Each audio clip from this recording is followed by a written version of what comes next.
자, 그러면 오늘의 핵심적인 질문, 인간은 어떠한 존재인가라고 하는 그 질문으로 한번 다시 돌아가 봅시다. 그러면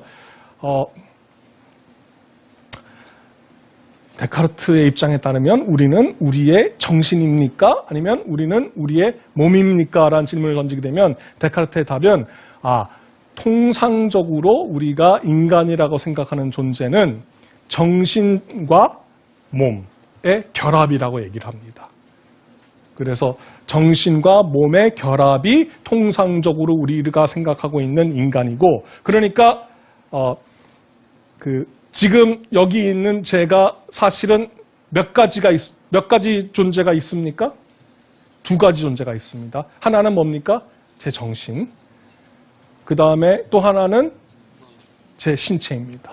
제 신체이고, 데카르트는 이렇게 두 가지가 결합되어 있다고 보는 것이 또 장점이 있는 게 뭐냐면, 신체가 소멸하고 나서도 영혼이 계속 내세에 살 수 있는 근거가 자기의 이원론에서 확보가 된다는 얘기를 합니다. 분리가 되니까.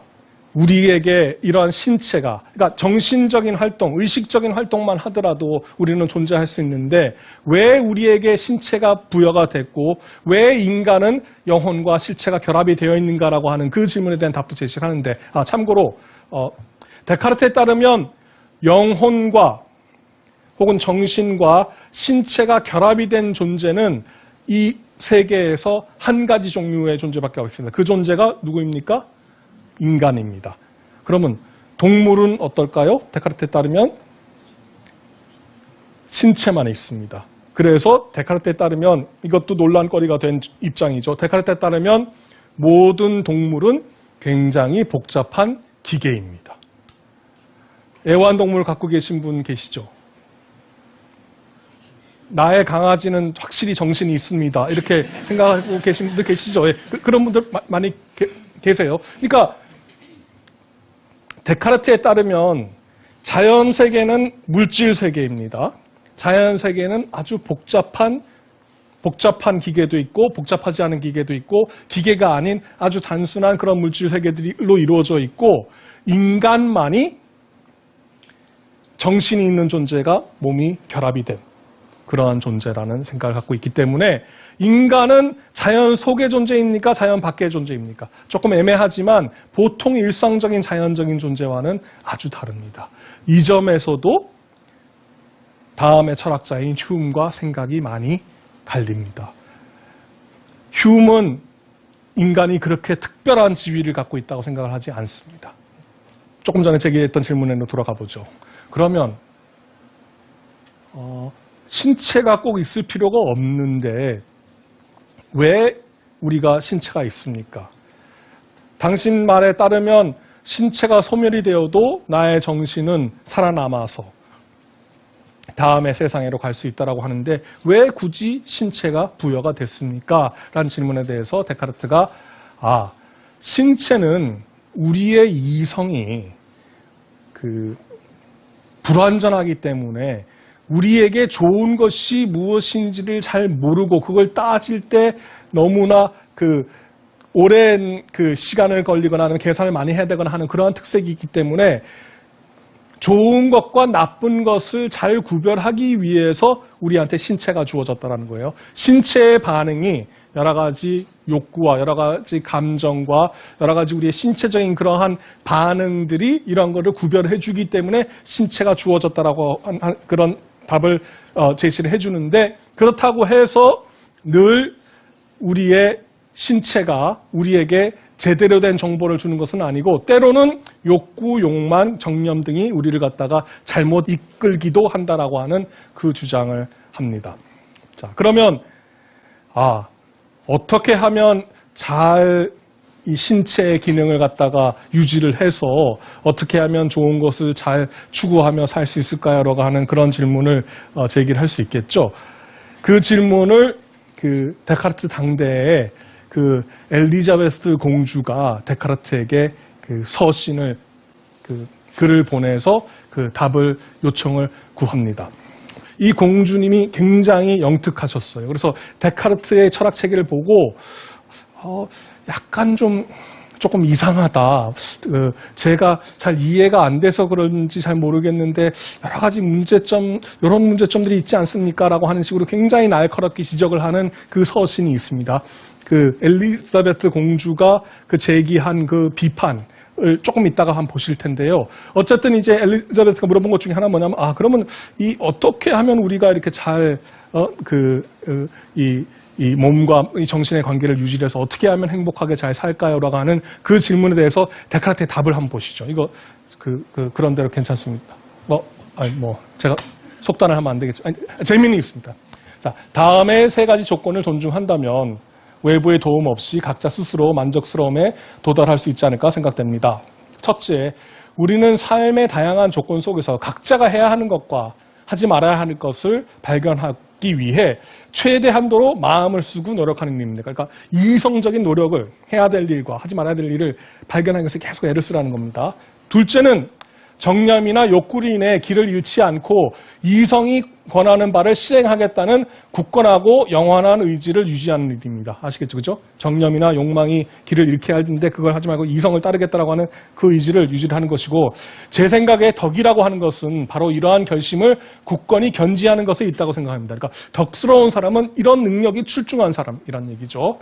셋째, 이렇게 최대한으로 이성의 의기에 스스로의 삶을 영위해 가려고 할 때 얻지 못하는 좋은 것들이 있다라는 얘기죠. 얻지 못하는 좋은 것들은 모두 스스로의 힘 밖에 있음을 받아들이는 일입니다. 그러니까 내가 최대한들이 이성적으로 막 살아가려고 할 때 그렇게 되면 뭐가 드러나냐면 내가 얻고 싶은데 얻을 수 없는 좋은 것들이 있다는 걸 알게 되는데 그것들은 내 힘 밖에 있다는 걸 인정을 하라는 얘기입니다. 그렇게 하면 우리는 그것들을 원하지 않게 되는 것에 익숙해질 것입니다. 우리는 더 이상 그것을 갖다가 원하지 않게 되게 되고, 그래서 그 부족함으로부터 벗어날 수 있고 그러한 욕망, 갈망을 잠재울 수 있을 것입니다. 라는 얘기를 하는 겁니다. 그러니까 이성의 힘을 가지고 발휘를 하게 되면 그런 욕망들을 갖다가 잠재울 수 있다라는, 그래서 그렇게 함으로써 우리는 만족에 이르를 수 있다라는 그러한 제안을 합니다. 데카르트는. 지금부터는 왜 철학이 데카르트에서 끝나지 않았나? 그 이유를 한번 왜 끝나지 않았겠습니까? 문제가 있기 때문에 끝나지 않았겠죠. 그렇죠? 첫 번째는 신체하고 정신하고가 결합이 되어 있으니까 신체하고 정신하고가 서로 작용을 하겠죠. 그러니까 데카르트가 감각이 왜 일어난다고 얘기를 하냐면 외부 세계가 나의 신체를 자극을 해서 나의 신체적인 변화가 일어나서 그 신체적인 변화가 무엇을 일으킨다는 거예요? 나의 마음의 변화를 불러일으키는데 그때 특정한 마음의 변화들이 뭐냐면 감각이에요. 외부의 대상들이 나의 신체에 변화를 줘서 나의 신체의 변화가 나의 정신에 영향을 줘서 그때 생겨나는 그 생각들이 감각이라는 겁니다. 상식적인 얘기라서 그게 왜 문제가 될 것인지 조금 의아하실지 모르지만 데카르트에 따르면 정신하고 신체하고 서로 공유하고 있는 바가 있습니까? 없습니까? 없죠. 물질적인 것의 본질적인 성격은 뭐예요? 공간적인, 연장적인 거라고 말씀을 드렸죠. 정신적인 거의 성격은 뭡니까? 사유라고 그랬죠. 그러면 사유와 물질하고 정신과 물질이 어떻게 작용을 해요? 작용을 하기 위해서는 공통점이 있어야 되지 않겠습니까? 자, 제 손을 제가 진짜로 꼽아주겠습니다. 좀 아픕니다. 네, 통증이 느껴져요. 이 통증이 느껴집니다. 제가 통증이 느껴지는데 여기를 꼬집어서 여기가 손상이 돼서 이게 신경을 타고 와서 제 뇌에서 뇌신경이 변화가 왔어요. 네. 그러면 제 뇌신경의 변화가 제 정신의 변화입니까? 데카르트에 따르면? 아니죠. 그러면 뇌신경의 변화가 정신에게 어떻게 영향을 줘요? 정신이 어디 있습니까? 자, 데카르트의 정신이 어디 있다고 생각해 보세요. 어디에 있다고? 어디에? 여기에. 여기 있다고 생각하면 특정 공간적인 위치를 차지하고 그럼 어떤 모양이 있을까요? 없을까요? 있죠. 예, 크기가 있을까요? 있겠죠. 그죠? 그리고 움직이거나 안 움직이거나 하겠죠. 그죠? 그러면 정신이 뭐가 되는 버립니까? 물질이 되어버려요. 그러니까 데카르트에 따르면 정신은 위치나 공간적인 성격을 가질 수가 없어요. 그러면 공간적인 것과 비공간적인 적이 충돌이 됩니까?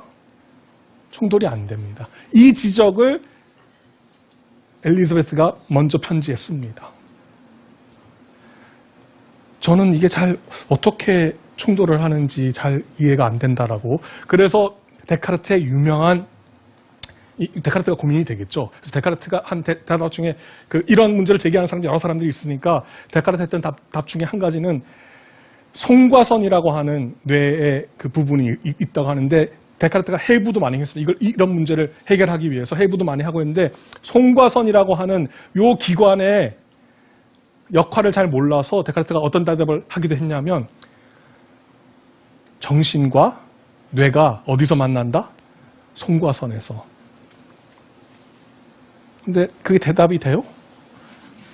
그러면 정신이 송과선이라는 얘기인데, 그렇죠? 대답이 안 됩니다. 그래서 이게 난제입니다. 어떻게 정신과 물체가, 신체가 상호작용을 할 수 있는지. 그러니까 이게 아직도 저희에게 화두를 던지고 있는 건 뭐냐면 정신적인 존재를 물체와 분리를 시켜놓으면 우리가 흔히 받아들이고 있는 신체와 정신 간의 이 관계를 설명하기가 어렵다라고 하는. 그러나 동일시 해놓으면 정신이 가지고 있는 자율성을 우리가 또 포기를 해야 되는 그러한 어려운 상황이 여기서 발생을 하는 겁니다. 두 번째 의문은 이성의 힘에 관한 의문이 들 수가 있을 겁니다. 아까 제가 얘기를 했죠. 신존재 증명에서 등장했던 내가 갖고 있는 신의 관념은 무한한 완전성을 가지고 있다라고 하는 그 주장의 타당성이 어디에 있는 것인가. 어떤 분들은 생각하는 나의 존재 확실성까지는 어떻게 내가 주겠다. 데카르트에게. 그것까지 내가 받아들이겠는데 그걸 받아들인다고 해서 나에게 내가 갖고 있는 신의 관념이 그러한 무한한 완전성을 가지고 있다. 그건 잘 모르겠다. 그건 절대 확실하지 않다. 이런 의문을 제기를 할 수가 있고 또 두 번째 전제, 그죠? 결과에는 원인에 있었던 것만 있어야 된다라고 하는 그 원칙이 참이라고 하는 것을 우리가 어떻게 받아들일 것인가. 만약에 결과라고 하는 것을 갖다가 정의를 하기를 결과는 원인에 있는 것만 가지고 있는 것이 결과이다라고 정의를 해버리면 모르지만 정의를 해버리면 그러면 신의 관념이 있다라고 하는 그 주장으로부터 곧바로 신존재가 나오게 되는 거니까 그러한 정의를 통한 그러한 종류의 방식으로는 내가 받아들이기가 힘들고 이성의 눈에 의해서 데카르트가 파악이 된다라고 하는 이 원칙들이 얼마만큼의 그러한 타당성이 있는지는 의심스럽다라고 하는 그 비판이 가능합니다. 마지막 비판은 아까 행복에 관한 그 말씀을 저희가 한번 생각을 해봤는데 이성이라고 하는 것이 과연 그 힘을 굳건히 기르면 저것들은 저 좋은 것들은 나의 힘 밖에 있으니 그거는 내가 욕구하지 말아야지. 그래. 한다고 해서 그 욕구가 없어질지 그런 욕구를 없앨 그런 힘이 있는지가 심히 의심이 된다라는 그런 생각이 제시가 되면서 이 데카르트가 제시한 이성을 근거로 한 우리의 사유하는 작용을 근거로 한 이 나에 대한 이해와 세계에 대한 이해는 많은 한계를 가지고 있는 것이 아닌가라고 하는 그러한 생각들이 유사한 시기에 조금 후에 등장을 했고 그런 생각을 갖다가 대표적으로 이 제시를 했던 철학자가 있다면 네 번째 강연의 주제가 될 데이비드 휴움이라고 하는 그러한 철학자가 되겠습니다. 오늘은 데카르트 두 번째 강연을 마치게 됐는데 장시간 그 지루한 말씀 들어주셔서 감사합니다.